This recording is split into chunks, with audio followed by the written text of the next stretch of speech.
Welcome to the Fearless Entrepreneurs Podcast, where we share the incredible stories of Canada's boldest business owners. I'm your host, Cindy Chang, founder of Evolve Consulting Co. Join us as we explore the stories behind why these entrepreneurs started their businesses, the challenges that they faced, and how they leaned into their fears. So whether you're an entrepreneur or just love inspiring stories, let's take a deep dive into their journeys. Let's go.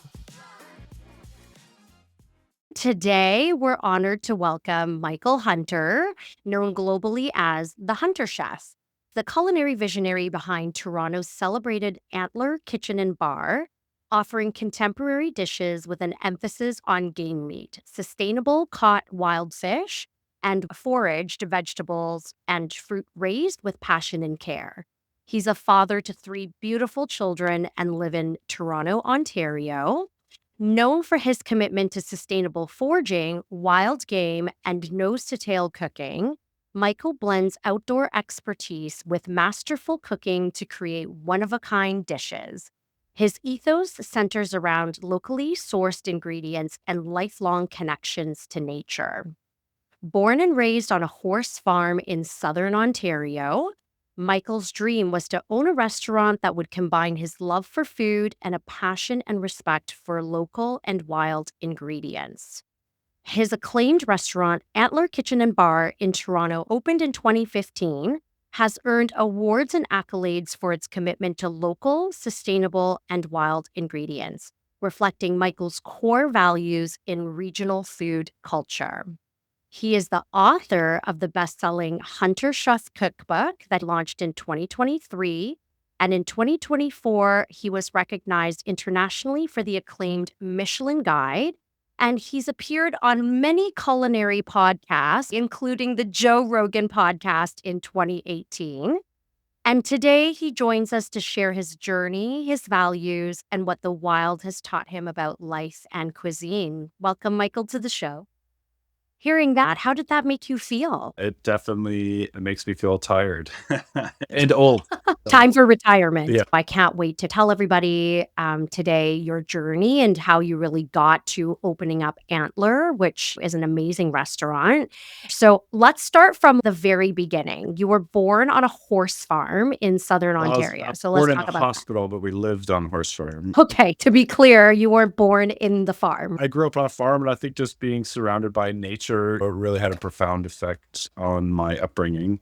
And that comes through in all of my hobbies and my passion for wild and natural organic ingredients. I remember going on field trips with our school and picking wild leeks, and the whole school bus just reeking like raw onion because all these little kids were eating wild leeks out of the ground.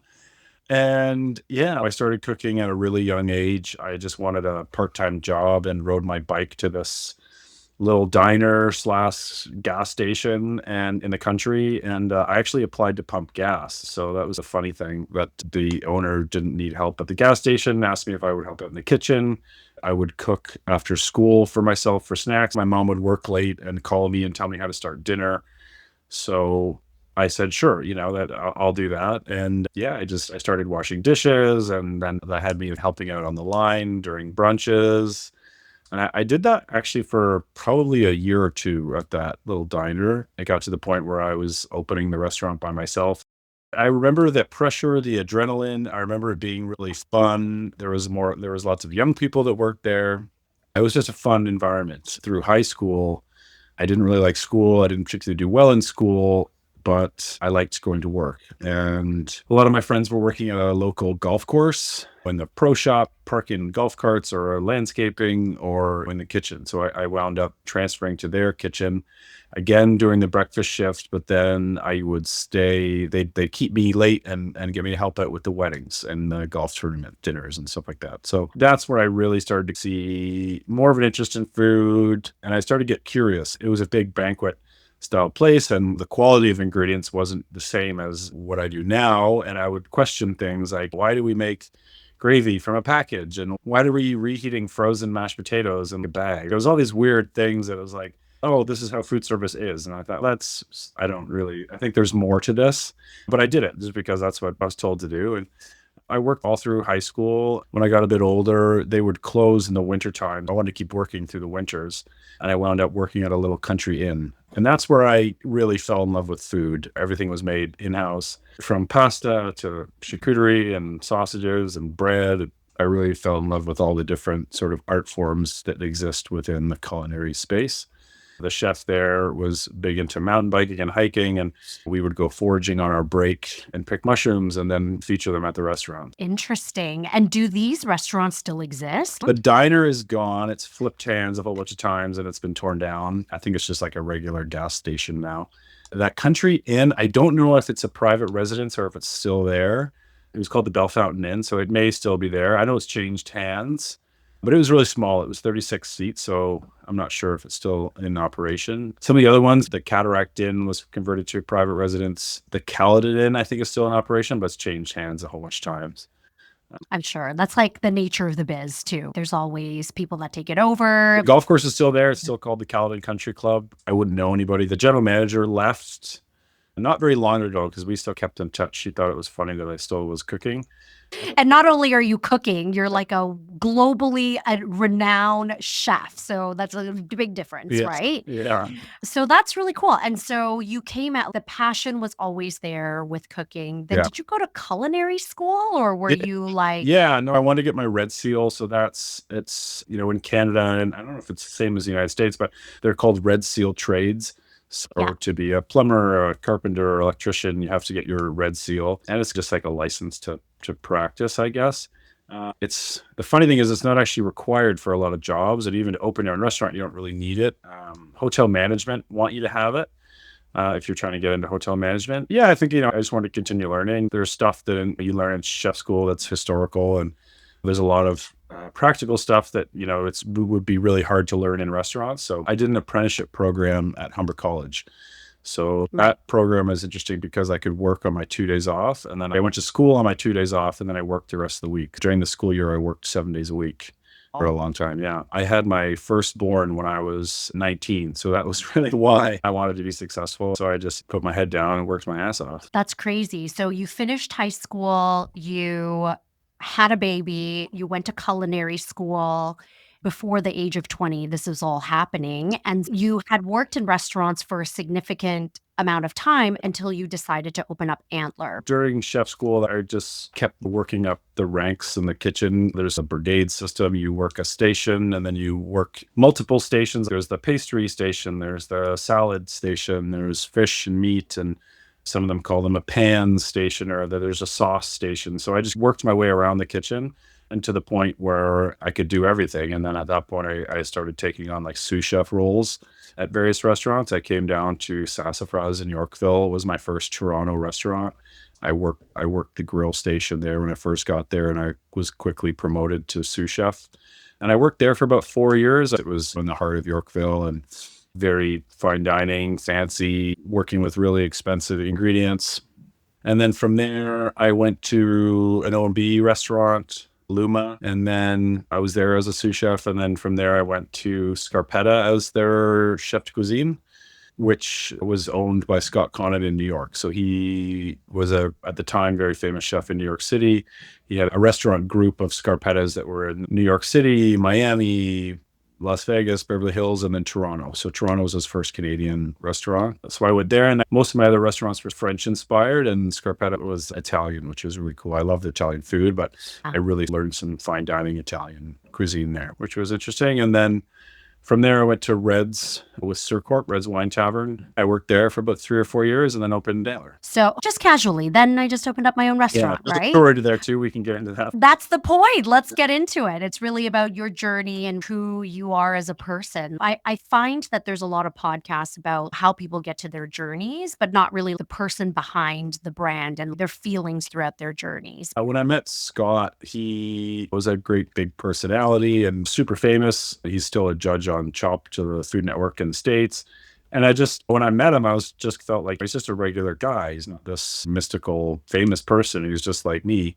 And he handed me his cookbook, and I was really getting into hunting and foraging and doing all these wild things on my days off, just in search of cool ingredients. The more I talked to my friends and family about hunting and foraging and fishing, The more my friends and family wanted me to either take them or teach them or talk to them about it, I just got the idea I should just write a cookbook because all my friends and family seem wildly interested in this. And for people in cities, it's forgotten.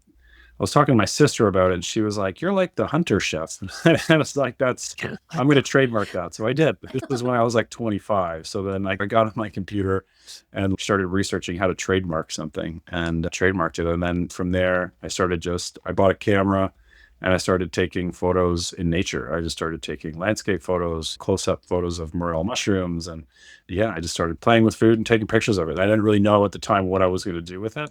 I just thought my mom had a friend that self-published a cookbook. So I spoke to her and I was picking her brain like how to do that. I wound up getting connected with Penguin Random House that loved the idea.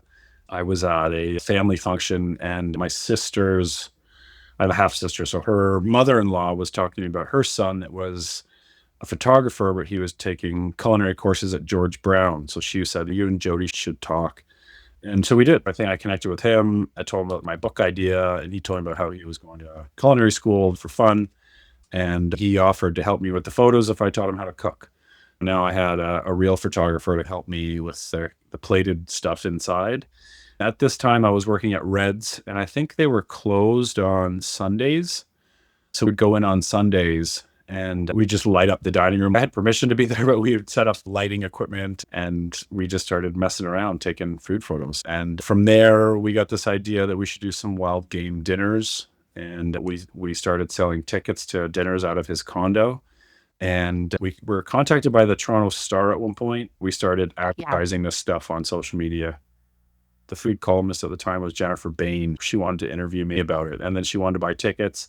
And we thought we'd get like a little blurb in the newspaper, which wound up being like this full 2-page spread. So we started getting all this press around this sort of book concept that we're working on. And then the big corporate company that I worked for that owned 50 restaurants pulled me aside and said, hey, if you want to do these dinners or whatever on your time off, that's fine. But we don't want to be mentioned anymore because they were worried about using game meat and hunting and discussing hunting, that it was going to reflect negatively on them. So it was weird. We were getting all this press, but it had nowhere to go. And we just decided, let's look into opening our own restaurant because I wasn't really happy where I was. They weren't really letting me explore game, wild stuff as much as I wanted to. And that's what it's like when you work for someone else. It's their restaurant concept. You have to work within the guidelines that they set forth, which that's just part of the process. But I wanted to do my own thing at that point. And I was maybe 28, 30, and I was ready. I was ready to do my own thing. Wow, there is so much to unpack here. And you had worked in lots of different restaurants at that time to gain your experience throughout how front of house, back of house, everything works, Was right? better at experience. I think you could work at McDonald's and I think you would come out like extremely organized. So you'd learn about the health code, you would learn how to serve large volumes of people in a short amount of time. I worked at that golf course and now I know how to do banquets for 600 people. You just defrost mashed potatoes. Yeah, but there's other ways to do it. And how to cook for a wedding and a golf tournament at the same time. Recently, didn't you cook for like 8,000 people for charity or something in the US? Yeah, it was Wow. 900 people. But the cool part about that event is it's all over open fire. So we build barbecues out of cinder blocks and use open fire pits and cook everything over the fire. And in previous years, I've roasted whole pigs and done 100 racks of ribs. And last year, I think we did, 50 or 60 bison strip loins. So it's a really cool event. St. Jude's Children's Hospital, and it's something we do every year. So That's awesome. So, something that you mentioned that was, I think, the entrepreneur anthem is that when you're working for someone else, you're building someone else's vision. You have very limited control or agency on what it is that you want to create and change. And mhm. the nature part and the hunting part, which we're going to dig right into, has been something that you're really passionate about. And there's lots of misconceptions about that. Yeah. So you did your own thing. And what I loved what you said was that you had all this press, but it had nowhere to go. So how do you create that space to talk about something that doesn't exist in the marketplace, It's right? interesting, even with when I created the Hunter Chef and I made a social media account all called the Hunter Chef and I bought the Hunter Chef domain name, I was creating a brand without even realizing it. And I think both my parents are entrepreneurs. So I think that's partly where it comes from. So are mine, Mike. They hustled, they did all the things. And if I really want to create my own voice in this world, you just got to do it yourself. Okay, so you just left Reds because they're like, I don't know about this Yeah. game business. Yeah. And you're like, let me just open my own restaurant. And you were 28, 29 at the time. And so how did you source out a location and open up a restaurant? Yeah, I think it's a lot easier when you have a business partner. I had a partner. He was a little bit older than me. He had worked with budgets and stuff. So he's also a documentary filmmaker. He compares opening a restaurant to starting a new film. Like you have to come up with budgets and capital and investors and things. So he had a bit more experience with it than I did, obviously, but I had the food. I had the food part down. I had a lot of the vision down. But he really helped with the business plan. We had a third partner that backed out. He was more of a front of house fine dining background person. He helped a lot too with organizing we called it like a mood board and like a forecast of what the actual theme was going to be. At the end of the day, we got a commercial realtor to help us find the space. We probably looked at 10 or 15 spaces that were completely awful before we walked into one and it just felt right. Like it was like, yeah, this is cool. This is homey. This one feels good. The people that owned the building were also running the restaurant. And they were, funny enough, they were actually in film too. And they had realized that they didn't want to continue with the restaurant. They wanted to go back to film. So yeah, so they've been great to work with, especially through COVID, what it takes to run it. And they're happy that, we've been in there for 9 years and we've, other than COVID, which wasn't our fault, and there's really been no issues. So yeah, so they've just been really great supportive landlords. But yeah, That's it great. took baby steps and we had this goal and we both had real full-time jobs that it wasn't like we didn't have to rush it. It just, everything fell into place at the right time. It was very serendipitous for you. And when you found the location, you just knew in your soul this was the right place. Yeah, it was hard to explain and it made sense. We didn't have to force it. It wasn't going to be humongous renovations. It was fairly turnkey operation besides cosmetic. You had talked about investors. Okay, I have this restaurant, I found a place. Yeah. And then how did you raise capital with your business partner to get a restaurant started? Yeah, funny. Like him and I had a little bit of money on our own. The bank really was extremely helpful. And then just some family that pitched in. And I think there was one other family friend of Jody's actually that gave him a check and said, I don't expect this back. But anyway, it was really funny. Not that he didn't believe in us. It was just like restaurants are so risky that he was like gifted it to us. And we just took care of him when he came in for dinner all the time. But the 4 or 5 year mark, he came in for dinner and we gave him a check in his bill for the entire amount back, which was cool. I think we gave him like 1 cent as interest as a joke, but he got a bunch of free dinner. Free dinners for life. I love it. Okay, and so you had opened this restaurant. You had the theme, you had the vision. How did you come up with the name Antler? Antler was about 300 names on a whiteboard that we were gone through so many names. And it was one of those things that just felt right when it wasn't like an antler that was like a deer head on the wall. I think now there is a deer head on the wall, but it's a skull and it's at the back of the restaurant. But our logo is like a shed antler. So every year, deer, moose, elk, they drop their antlers. They actually regrow them every year. So when you come through our front door, there's just a single shed antler on the wall. That foraging, you just find them when you're in the woods. It was supposed to represent just foraging and the wild nature as opposed to a hunting lodge cabin. But funny enough, because of the name, I've created like a wild game steakhouse. I would love to sell more fish and seafood, but there's a lot of power and weight in a name. Antler is associated with an animal, which is meat. So I love wild fish. I love seafood from the ocean. And we sell a little bit, but you can't tell people what to order. People come in and choose. It's partly because of a name. Your restaurant got typecasted early on to be a meat restaurant. And so let's shift into hunting a little bit because I respect your philosophies on hunting. And we'll talk about the big vegan controversy, but there's so many misconceptions about what you do and what a hunter is. What is it that you want people to know about hunting and just the food that we consume in general? It's interesting, and that's definitely a huge question. In Canada, the United States, it is illegal to shoot something and not eat the meat from it. When people go and shoot a deer and they do put the head on the wall as a trophy, so to speak, it's a really great reminder and memory of that experience that you've had with either your friends or family or children. and the amount of work and effort it takes to harvest that animal and to outsmart them in the wild. As far as the meat is concerned, legally, you have to consume it. And what really inspired me as a chef to write a book was also to teach my friends how to use these tough cuts that come along with harvesting an animal. There's only a very small section of primal cuts that you can make steaks out of, shanks and neck meat and rib meat and all these other types of cuts that go along with harvesting an entire animal. So as a chef, it was really exciting for me to teach friends and family, and through my cookbook, teach people how to properly braise something and stew something, or use those shanks from a deer's leg that a lot of people don't know how to use. Turkey was a pivotal game for me because it was the first thing I ever hunted as a young man. I was 18 when I went hunting for turkey the first time. Our family friends who wasn't a chef said, "Oh, you can't eat the legs, just cut the breasts out." And I was like, "No, I want to learn how to pluck it." I was in chef school at the time. So I was like, "I'll put the legs in a stew or something." I wanted to make a soup or something. And he kept telling me, like, "You can't eat them, you can't eat them." Wild turkeys can live till they're 5, 8 years old, whatever it is. Or farm turkeys, they're only living 6 to 9 months before they're harvested. So they don't develop these tough muscles and sinews in their legs the way that wild birds do. A farm raised turkey, if you cook the legs in the oven as a whole bird for a couple hours, they're tender, you can pull the meat. A wild turkey, you have to braise it with some liquid and keep it covered. And it takes anywhere from 5 to 7 hours to get that meat to break down. It's come in handy if you don't want to braise something in the oven. But I wanted to teach guys like this that, you could actually get a lot more out of it. So as a chef, I help a lot of people get more meat out of their harvest.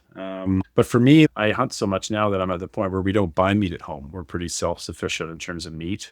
We buy steaks on birthdays and we'll buy bacon every once in a while. But for the most part, our nightly dinners are deer, elk, stuff that I hunt, and fish. Like, I've been going on lots of fishing trips on the coast too, and harvesting great big salmon and bringing them home and freezing them. So let's go back to that philosophy, because I didn't know that in Canada you had to eat what you hunt. There's a couple exceptions, like predators. If a coyote is killing your sheep, you can shoot a coyote to protect your flock, and those aren't really widely eaten. There is exceptions to the rule, but yeah, any other game animal besides a predator you have to eat. What's your take as a hunter on people who hunt for pleasure versus for food consumption?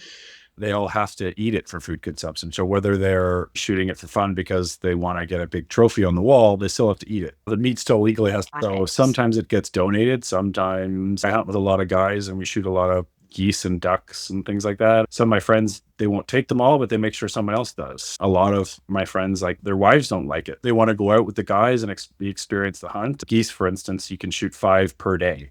Some guy might just take home 1 and gift the rest to someone else because his wife and kids don't like it, but he wants to eat it. So the meat has to go somewhere. You are allowed to donate wild game in Canada to food banks and stuff like that. It is illegal to sell the meat. The game at the restaurant all comes from game farms. Everyone has different reasons for why they're hunting, and that doesn't mean that they're right or wrong if their reasons are different than mine. And another thing, that all of the money to go and shoot a deer, I have to get a tag. I have to get a license. So I have my outdoor card, which is my hunting license, and then I have to get specific tags for animals I want to go hunting for. So I have to put in for a moose tag, and that's $50. I want to put in for an elk tag. That's $45. The deer was 43. If there's a million people putting in $45 for deer tags, that's a lot of money. It goes to wildlife conservation. It pays for the Ministry of Natural Environment staff. It pays for science studies, biologists. It pays for the management of these animals. I know now they're studying some, like, chronic wasting disease stuff with deer. And even when it comes to hunting in Africa, it's not something that I have an interest in right now. When you really look at where the money is going to hunt these animals, it's going back into conservation in Africa. If someone shoots a lion and you may think, oh, they're a dickhead. That person just paid $65,000 US to hunt a lion, and that money's going to the community. And people can go on all the photo safaris they want, but they're not coming up with this 65 grand from one person. The Africa thing is a lot more complex. I was against it for a long time until someone spoke to me about it. And if you look at the information on the other side, it makes a lot of sense. Interesting. A lot of it is really education too. There's a lot of assumptions that go into lots of different trades, and you being a hunter, it comes with a certain territory of people's assumptions and what people think about hunting and what people's opinions are about hunting. Yeah. It's one of those things which kind of takes me to the next thing, which is the biggest assumption that got you on the Joe Rogan podcast because you went viral. Yeah. So this happened in 2017. You had opened the restaurant for 2 years. Yeah. And then we got a phone call from a security company that managed security for Canada Goose, the jackets. They had come under fire from vegan groups for using coyote fur on their hoods. They monitor some Facebook groups and had some undercover activist accounts.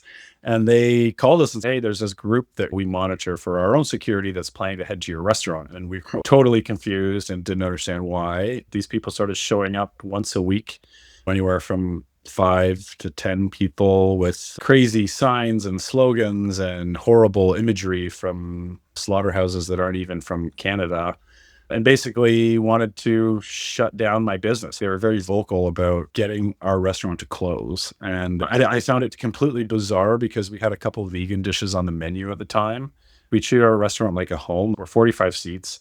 Everyone is welcome, whether you're kosher, halal, vegan, vegetarian, pescatarian. It didn't matter what your diet is. We have a lot of respect for you and you're welcome in our home. So it was we just found it very strange and didn't understand why they were targeting us. We later found out that they purposely go after smaller family-run businesses because it creates more of a kind of shock value. People would say, oh, why don't you go to McDonald's? When you go to McDonald's and protest, nobody cares. But if you show up at someone's family business, if people start asking questions or they pick a side, and it creates more controversy. Yeah, I think that they were uneducated in who they were going after. And there was just this really weird lack of respect for people that are just trying to make a living. We are just regular business people. There's a butcher shop a couple doors down across the street. It was like, why us? But they're pretty relentless and they would come once a week. They eventually came once a week for 11 months.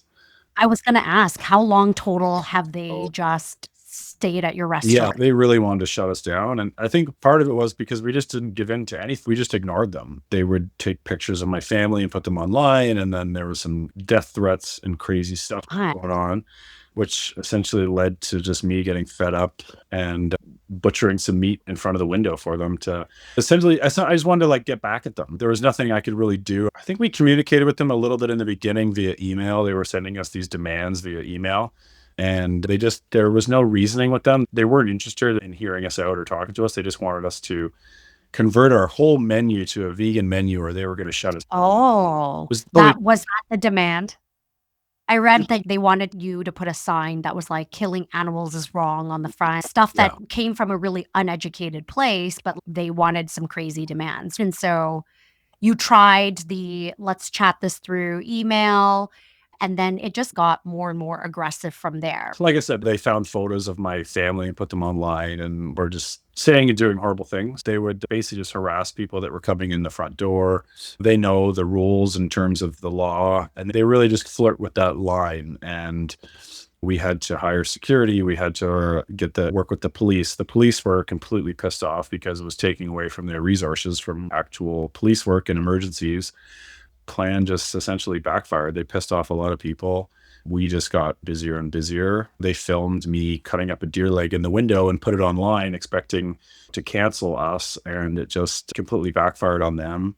And we met with a crisis PR firm and she helped us navigate through it, and we spoke to lawyers, and we gave one statement to the Toronto Star, and then we declined every single interview after that. Anyone that wanted to write about it, they had to quote that article. So there was one story and it was in print, so it couldn't be changed. The story can't develop a life of its own. It's just the story. And what ended up happening was the lady, the sort of organizer on the other side, gave 1 million interviews to anyone that would listen, and then it started to get weird. People would ask her, if you don't want to kill animals, how do you feel about abortion? And then she just wound up looking like a crazy person at the end of the day, and we were business owners trying to just make a living. So in the end, it worked out really well for us. A wild time, but it was not fun at the time. So. No, it must have been incredibly stressful because that not only impacted your business, it impacted your patrons, it impacted your family. They're not only affecting you, they're affecting your personal life, right? My livelihood and the livelihood of my staff. And when people bring it gets to mama bear syndrome kind of takes over. And so what did that end up doing for your business? Our business doubled overnight when it went viral, but I don't know if the stress was really worth it, but it was a Yeah. wild time. And that's the thing about PR. Whether it's good news or it's bad news, it catapults you to a different level, but at what cost? Let's talk about your restaurant surviving through COVID. So, you've had the restaurant, you opened it up in 2015, COVID happened. So, how did you guys pivot and how did you guys survive in the game? I think in the beginning, it was really, you just said it was survival. How do we survive? We had just freezers full of product. Essentially, I think we tried to freeze everything we could and donate some of the food to food banks. And then we realized it was going to be an ongoing thing. We started to get creative with the takeout stuff. We partnered with Amex and some credit card companies to do some virtual dinners. And then we realized that there was a need for some kind of charitable work with first responders. So we started delivering meals to hospitals for nurses and doctors. And we funded that through a GoFundMe. It was a way just to keep the wheels in motion at our restaurant, but also with our suppliers, our fishmongers, the meat people, the dry goods companies. We could now place orders again with these companies and really just try and keep the sort of hospitality economy going.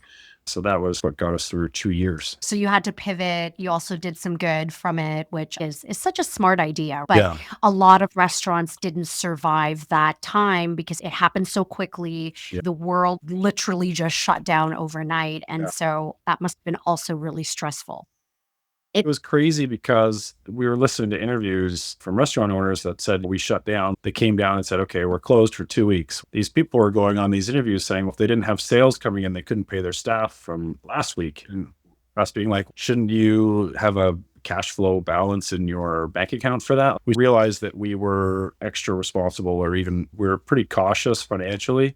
I couldn't imagine running a business in the red like that constantly. It was just a real kind of eye opener that you really need to learn about proper business practices and how to cash flow a business properly, so you're not counting on sales from next week to pay the staff the hours they worked from the previous week. So it was just really interesting, and we felt very fortunate that we were able to do that, but also that we obviously were doing something right because we weren't in that situation. That is such a good point that I didn't even think about, is that from managing a business, you had prepared for cash flow. And that's not a lot of businesses, I can tell you, don't operate in that zone. So was that something you've established since the beginning?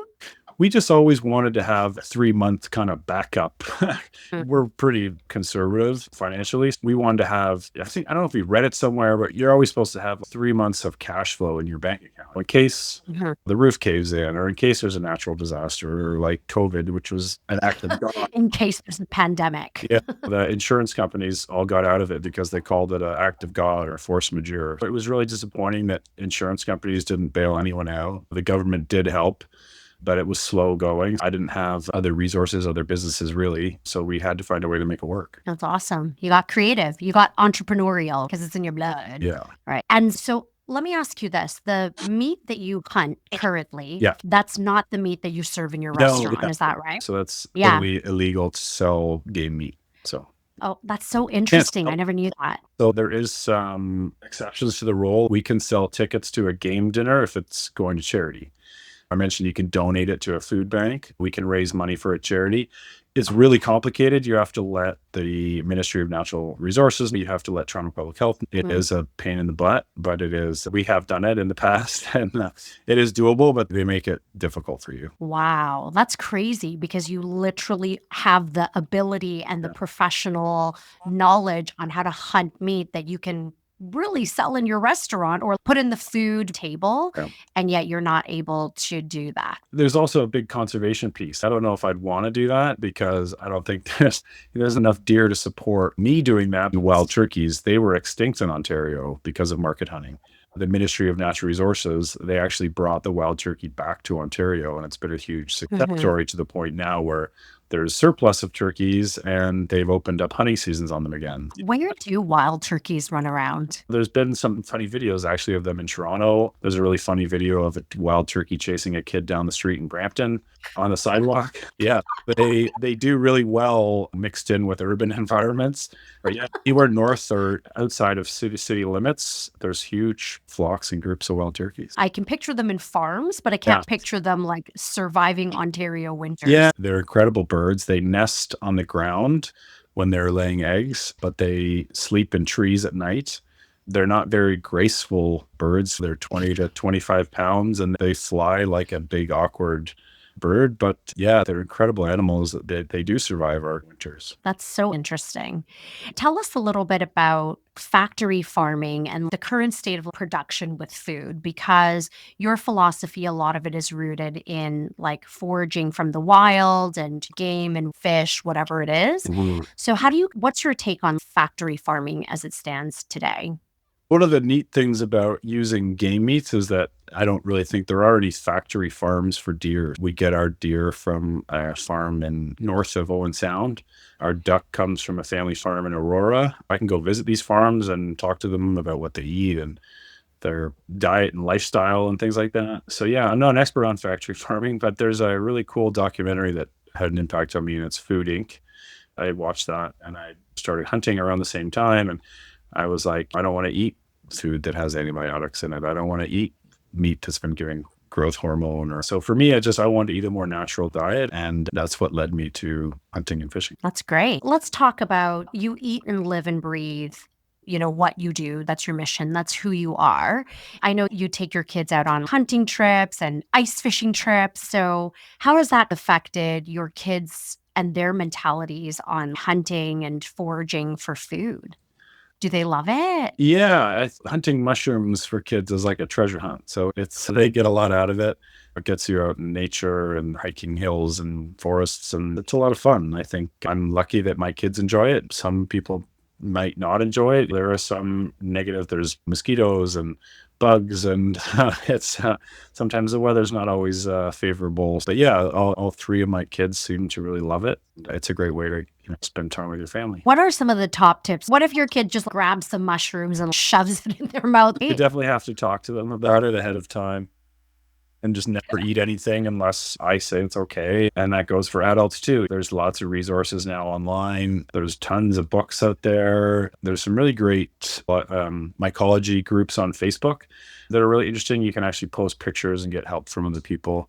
It can be incredibly dangerous, and you have to be very careful when it comes to mushrooms. But the mushrooms, there's some kind of beginner mushrooms that are easily identifiable, that don't look like anything else, that are very safe to eat for people starting out. Just figure out what those are. Morel mushrooms are one of them. They're very easy to tell. There's not any really poisonous lookalikes. So there's beginner mushrooms that you can learn on. For me, it's interesting because I would buy these things from wild food companies and specialty foragers and chanterelles and morels and these fancy mushrooms that we would buy at the restaurant. I had a field guide come to me that these are what a trumpet mushroom looks like. Now let's go in the wild and find it. Had an interesting leg up to finding mushrooms because I can buy them. They're not really available in grocery stores. Does the same apply to like mushrooms? Are you allowed to go forage mushrooms and that's what you use in your restaurant? So in Ontario, it's allowed. I know in other places, there's some rules around it. Ontario, we can. At the end of the day, if someone does get sick or whatever, I'd be liable. But I can't forage for the entire restaurant. So we work with some foragers and wild food companies that are local. We're supporting local businesses. And so, what kind of legacy or message do you hope to leave for future generations in this industry? It's not a get rich quick type of job. You're coming out of chef school. You don't really get a head chef's job right away. Even though you come out of chef school, you're still starting at the bottom. And unlike other red seal trades like carpenters and plumbers and things like that, I think that they make a lot more money straight out of college, whereas the culinary industry is pretty behind on wages. The culinary world is definitely a very difficult career. You're working when everyone else is off and enjoying their time off. You're at work. Yeah, it takes a kind of certain type of person to really excel in that world. I think it's like anything. Hard work for a long period of time will eventually pay off. And You can be strategic about it, but there's no easy route in that culinary world. Everything in all trades, it does take hard work. The last segment that I like to usually do is just quick rapid fire questions to get to know your CEO. Do you prefer burgers or pizzas? I go burgers, protein. Is it a meat thing? I love pizza. It's a. If I had to choose, I'd probably go burger, but that's a tough one. What's your favorite holiday?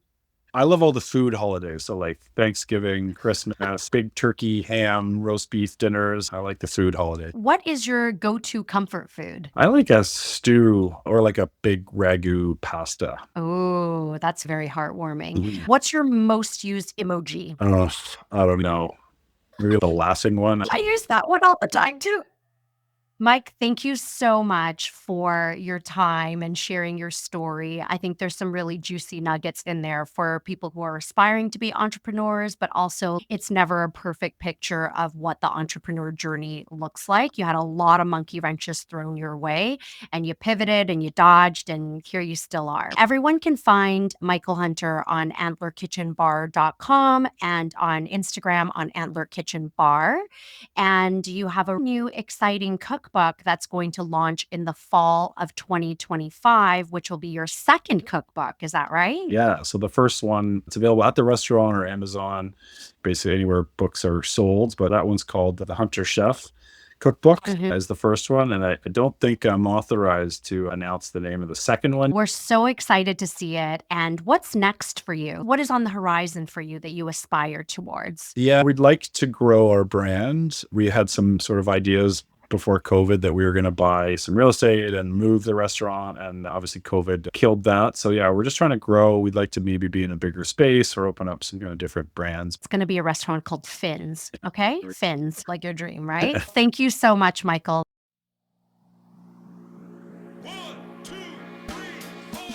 Thanks for tuning in to the Fearless Entrepreneur Podcast. If you enjoyed today's episode, don't forget to subscribe and leave a review. For more insights and resources to help your business grow, visit evolveconsultingco.com. Let's continue to turn entrepreneurial dreams into reality. Hang around for our next episode where we feature another bold Canadian entrepreneur. Until next time, stay fearless.